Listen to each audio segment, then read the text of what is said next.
Russia అధ్యక్షుడు Putin మనసులో ఏముందో తెలియదు కానీ తన ఆయుధాలకు మాత్రం పదును పెడుతున్నాడు. ముఖ్యంగా తన అణు సామర్థ్యాన్ని పరీక్షించుకోవాలనుకుంటున్నారు. ఇటీవల అణుశక్తితో ప్రయాణించే క్రూయిజ్ మిసైల్ బురోవెక్సిన్ ని విజయవంతంగా పరీక్షించిన విషయం తెలిసిందే.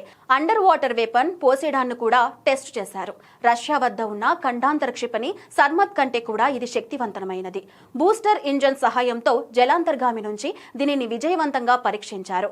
పోసిడాన్ ను అణ్వాయుధ సామర్థ్యం కలిగిన టార్పిడోగా చెబుతున్నారు. అయితే సముద్ర గర్భంలో ఆ టార్పిడో ఆటోమేటిక్ గా న్యూక్లియర్ ప్రోపల్స్ సిస్టమ్ ను యాక్టివేట్ చేస్తుంది. పోసిడాన్ ఓ కొత్త తరహా సాంకేతికతకు నిదర్శనమంటోంది రష్యా. ప్రపంచ శాంతి కోసం ఇలాంటి ఆయుధాలు అవసరమని, అన్ని అంతర్జాతీయ నిబంధనలు, ద్వైపాక్షిక ఒప్పందాల ప్రకారమే పరీక్ష చేపట్టినట్లు రష్యా తెలిపింది. న్యూక్లియర్ పవర్ పోసిడాన్ టార్పిడోతో కోస్టల్ ప్రాంతాల్లో తీవ్ర స్థాయిలో రేడియో ధార్మికత సృష్టించవచ్చు అని చెబుతున్నారు. పోసిడాన్ అంటే గ్రీకులకు చెందిన సముద్ర దేవుడు. ఆ పేరును తన టార్పిడోకు రష్యా వాడుకుంది. ఈ న్యూక్లియర్ టార్పిడో లాంటి ఆయుధం మరొకటి లేదని ప్రెసిడెంట్ పుతిన్ చెప్పారు.